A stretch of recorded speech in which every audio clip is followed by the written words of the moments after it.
Hello everyone and welcome back to my channel, Tomcat Stitchery. I'm Whitney and today we're going to be talking about when to size up or size down on patterns.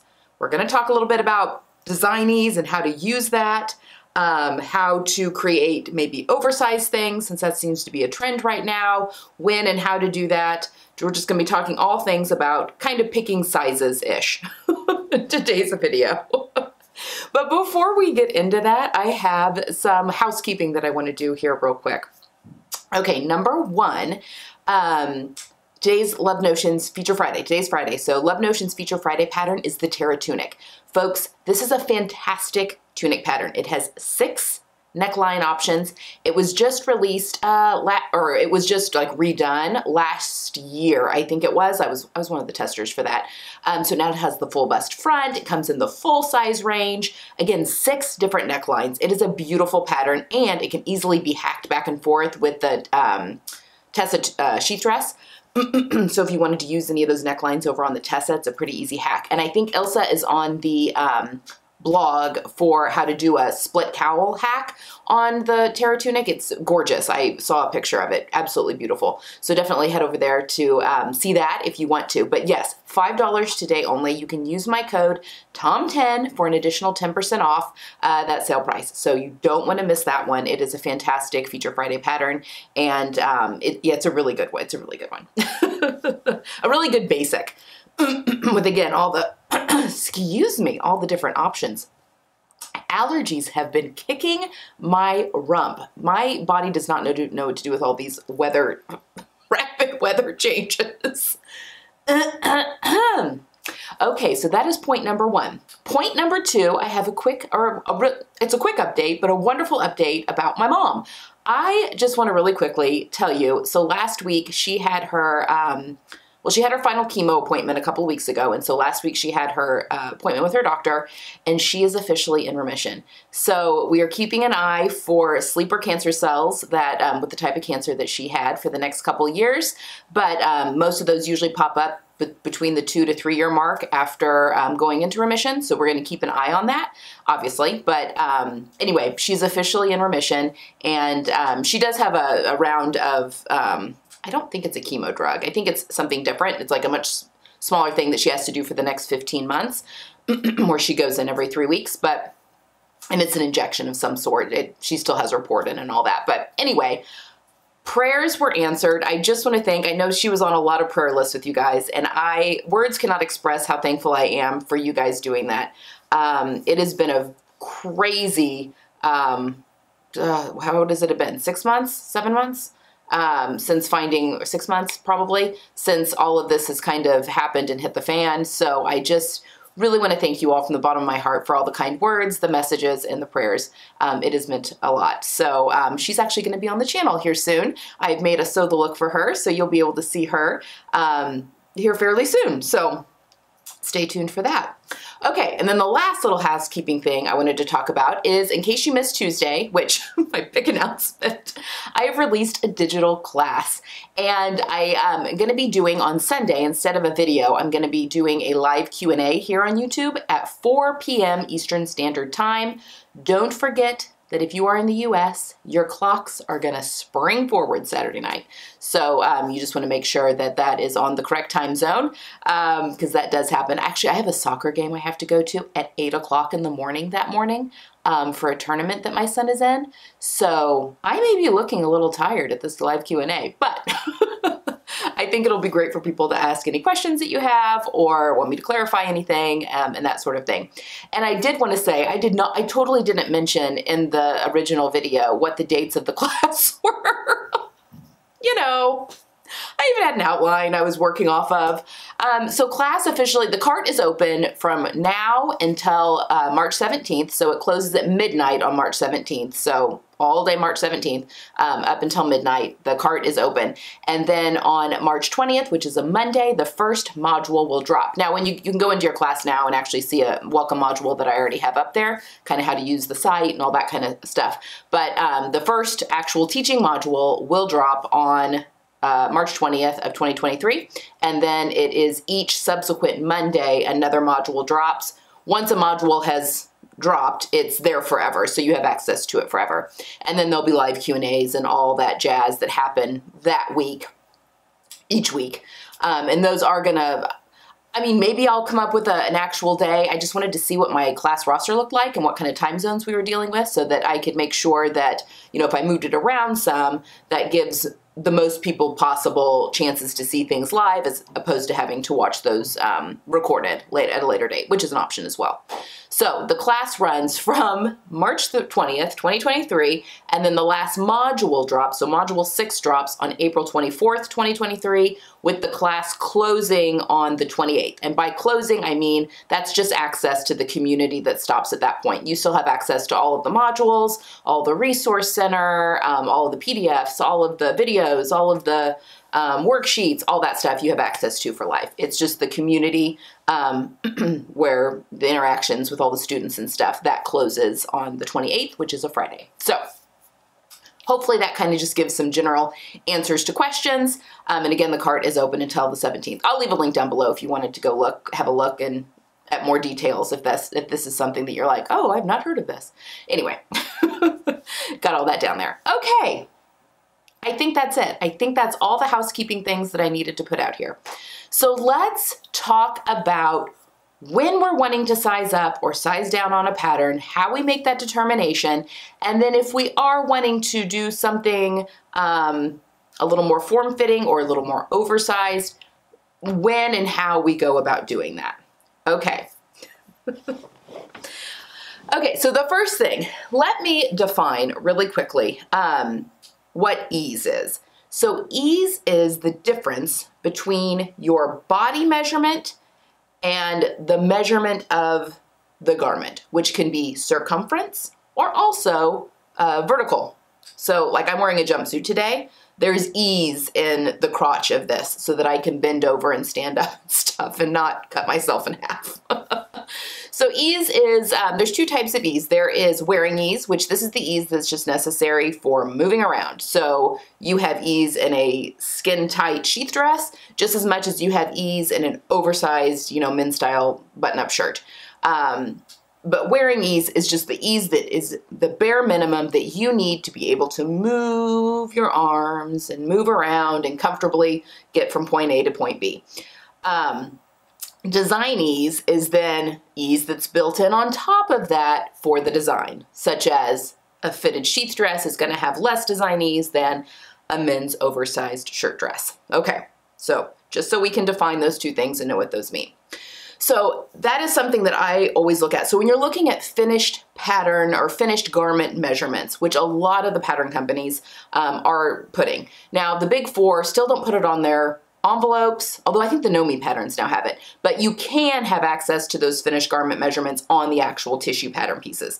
So they are still there. They're just harder to get at than a lot of the indie pattern companies now. You can go and look at the finished measurement charts to help you pick your size. But one thing that I always like to make sure that I've got is enough wearing ease in the garment that I can move carefully. And then if there's more, you can kind of then make a determination on whether or not you want to size up or size down, depending on the design ease that is intended by the pattern designer. Hopefully that makes sense. So here, I'm just going to get really comfortable here, folks. Makes it easier for me just to talk at you. Okay, so when we are selecting our pattern size, we go through a size chart and we will look and decide, you know, what size we're going to make based on our own body measurements to the size chart. A lot of times though, and not all, but a lot of times in sewing pattern companies, there could be 2 inches of difference between, you know, size A and size B, for instance. And, you know, what if you fall right in between? You know, you either have to size down an inch or size up an inch, you know, and how do you determine which size you go with? So there's a couple of factors that we want to think about when we're making this decision. Number one, fabric. What kind of fabric is this garment call for? Or what kind of fabric are you planning on using?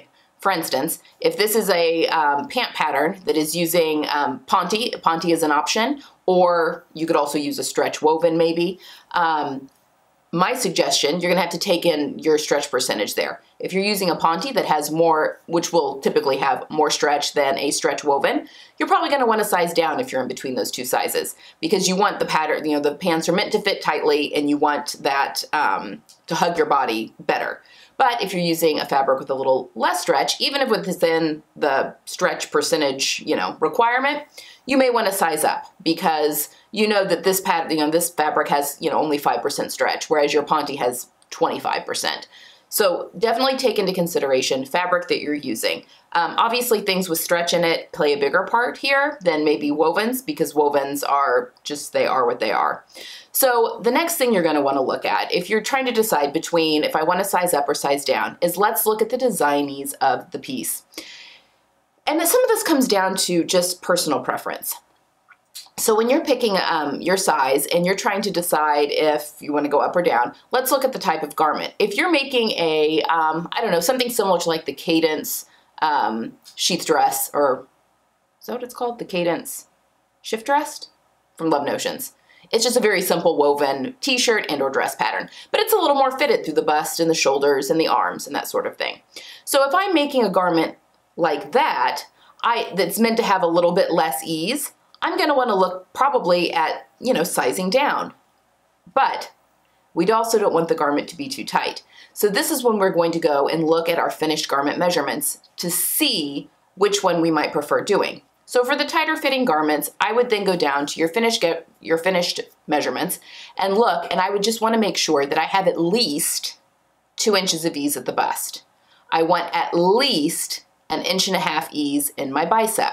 I want at least 1 inch of ease at my waist, and I want at least 2 inches of ease at my hip for woven fabrics that don't have any stretch. So that moment, I'm going to go down and look at the finished measurement charts, because some companies do build in a little bit more ease, even if it's supposed to be a closer fitting garment. The big four are kind of notorious for this, going through and checking and then making the determination, okay, I know that size A has, will give me this much ease at these certain points on my body. Am I comfortable with that? Or do I want to size up to size B? And let's take a look at those finished, measurements. Then it might be more of a, okay, I'll make size B, but I may take it in. You may sew things with a little bit bigger seam allowance. Or I may, make sure I pin, try it on before, this step so that I can, take a little out of the side seams or that sort of thing. So it's always important to not only look at the size chart, but also your finished measurements when you are picking a size. Okay, the next thing that we are really going to want to look at is, again, the type of garment. And this is kind of how I go about doing things. And again, there's a million ways to do anything in sewing, whether it's fitting, sewing, whatever. These are just my opinions and my ways. So leave yours down below, because I love learning new things, and I know that my way is by far not the only way. It's just one of many. But if you're making something that has a little bit more ease, so let's say a more bohemian, looser top, style arc, a lot of the style arc patterns, the more recent ones tend to have a lot of ease, because that's very in right now. So things are a little bit more oversized and looser. In those instances, especially because I'm short, I can look quickly, the garment wears me as opposed to me wearing the garment when I get too much of that going on. So in those situations, I'm going to look at my finished garment measurements and I'm going to say, you know what, I don't need quite that much ease at my bust. I'm going to go to, I'm going to wear size A as opposed to size B in this instance, because, it's a very oversized blouse. I just don't want to get lost in fabric. I still want the look of the blouse, but I'm going to, go down into that size. So that's just kind of how I go about picking, if in between sizes, which way to go. So hopefully that gives a little bit more direction on if you're in between sizes and how to do that. Now, let's say that you are really interested in a cardigan pattern that you have made many times before and you want to make it a little more oversized. So you love the way that this fits. This could be any garment. You love the way that this fits, and you either would like to make it a little more oversized, or maybe you want to make it just a little bit more fitted to your body. Some of the things that I want to, one of the things I want to take into consideration is fabric again. So if you're using something with a knit, obviously you can go a little bit tighter probably and be fine. Most of the time when garments are designed with a lot of ease, it's hard to take in too much. The big 4 patterns, a lot of times you can take quite a bit out, and it'd be fine and then fit you really, really well. But if a garment is designed to be oversized, you probably want to pick something else if you're wanting something fitted, is kind of what I'm getting at here. But let's say that you've got a knit cardigan, for instance, and it fits just, it's not tight, but it fits you well in the shoulders and in the arms. But you want something a little bit slouchier. This was something that I did somewhat recently with Jenny. So I did in-person shirt classes back in the fall, and I was making the cashmere Vernon. So in this pink version of the Vernon, Jenny got my class sample shirts. These were the shirts that I sewed up as the class samples as I was teaching the class. So the pink version was done as is for her size. Jenny is a size 10. I made my fit adjustments to her. I think she got a broad shoulder adjustment, and we lengthened the bodice of the shirt and lengthened the sleeves for her. I think that was it that we ended up doing to this pattern. So we made those adjustments to this pattern, and the pink shirt is as is. This is just exactly how it came, because the Vernon is meant, it's not fitted, like super fitted, but it's also not oversized. It's just, you can tuck it in really easily. You can, wear it untucked. It's just a really nice, semi-fitted blouse is what I would call it. And Jenny loves her pink version. She wears this all the time. It's in her color palette, loves it. But when I got to my second class, she wanted me to use the white fabric that I had for that class, and she wanted it more oversized.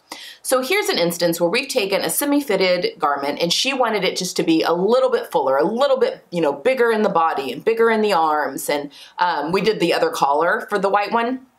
There's 2 collars that come with the Vernon. This one is a little bit more pronounced and pointed collared.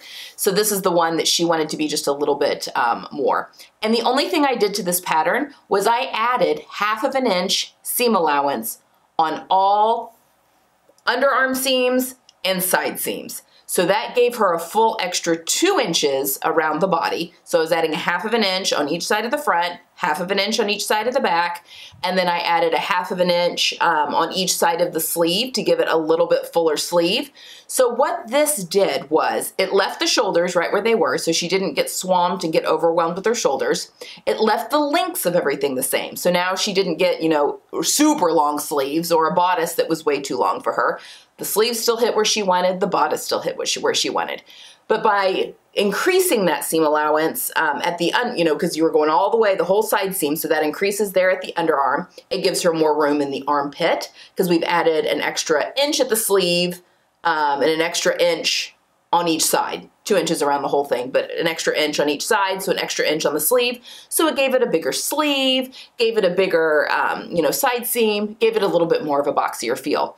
So this is a great way of taking something that you have perfected the fit on and changing it up a little bit and doing a little bit of very simple hacking. So now we've taken something that was semi-fitted and made it over-fitted without having to get, the real drop shoulders, which might be a look that you're wanting to go for. And in that case, I would just recommend finding another pattern. But if you're just wanting to take something that you love already and tweak it just a little bit, these are very easy ways to take those patterns and do that. So the same would be if you were taking that knit cardigan and you wanted to make it a little more slouchy, a little bit more oversized. It's exactly what I would do. I would just add 1/2 inch to your seam allowances on each side of the sleeve and on each side of your bodice, and all of a sudden a more fitted cardigan now becomes an oversized slouchy cardigan without looking frumpy and dumpy, because your shoulder seams are staying where they should, your sleeve lengths are staying where they should, the body is hitting right where you wanted it to. So you can just be really careful when you're deciding, different changes that you want to make to a pattern and whether or not you want to take something and size up and size down. So there we have it, guys. Hopefully this made sense. I just had a lot of questions with people taking a pattern that they loved already and choosing when they could size up or size down on it. And the same could be said if you have a cardigan that fits you well in the shoulders. Again, if it's a drop shoulder or something that's supposed to be slouchy, I would be hesitant of taking width out to make it more form-fitted, because it's not gonna look right because the shoulders are not sitting where they should. But if you have something semi-fitted that is fitting correctly, right at your shoulder points, correctly at the sleeves, and you just want to make it a little bit more fitted, like a t-shirt, for instance. You just want to make it a little bit, you don't want it quite as boxy. That's just as easy as just taking in your seam allowances, and I would start at the hem of the sleeve and go all the way down to the hem of the t-shirt. It's just a real easy way to adjust ease and create something that's a little bit different, but without having to go through the process of fitting something from scratch all over again. And as a shameless plug, if you're looking to get some really great base patterns to fit you, that is exactly what my Pattern Fitting 101 Demystifying Fit Head to Toe does. We are going through 4 patterns: a knit or woven t-shirt or woven top pattern, knit pant, and a woven pant, and we are picking the correct sizes. I'm taking you through that. I'm taking through your measurements on how to then select your size, and then how to assess your body, make some fitting adjustments right off the bat, making your first wearable muslin garment, because I don't ever do just muslins. All of my muslins are wearable muslins. I hate doing stuff in calico. Very rarely do I do it. It has to be something specific, and a special project to make me do that. Most times I'm just doing wearable muslin. And then making a couple of tweaks. So by the time we get to wearable muslin stage, we've got something that fits us really well. Then doing some small tweaks to get something that fits us great. So that is what we were doing with all 4 of those patterns. So at the end of the class, you will have 4 really great base patterns that then you can do any of your hacking on, or style changes on, or just have an idea of better ways to fit your body. So as you go to different pattern companies or different patterns within that pattern company, you are more able to recognize your personal fit issues and how those relate to pattern drafting. That class is still on sale through the 17th. I'll leave a link, like I said before, down below if you're interested in joining me on that journey. But other than that, if you have any questions on picking whether or not to size up or size down on a pattern, or when it's appropriate to add or subtract ease from things, definitely leave those down below, and I will answer those as soon as possible. All right, guys, Sunday we've got live Q&A. So the video will be not until 4 o'clock on Sunday, and that's the live Q&A. And then I can't tell you about Tuesday's video yet, but it is a really good one. It's another thing I've been working on behind the scenes. Been a very busy little bee. So we've got that coming up next week, as well as I have a sew the look for my mom. I haven't decided yet what day that's going to go up, because I also want to close out my winter capsule wardrobe, and also talk spring capsule wardrobe plans. So I kind of feel like, so the newsletter went out Monday, and either the next newsletter or the newsletter after that will be the spring, your spring wardrobe planning sheets that I put together for you guys, or fall if you're going into fall. So it'll either be the next newsletter or the newsletter after that. I'll have to see timing, but that will be coming up soon, as well as some stuff that I've been making behind the scenes, and my Italy plans, my plans for sewing for Italy, be sewing for all 4 members of my family for that trip. So a lot of plans for that as well. So if you haven't hit that subscribe button yet, do that so you don't miss out on any of the fun and exciting things. And I hope you have a wonderful weekend. I hope you get some sewing in. I've got plans to get some sewing in this weekend, so hopefully that happens. And I also hope that you just have a wonderful weekend, and that I see you on Sunday. Yeah, that's all I got. Have a good one. Bye.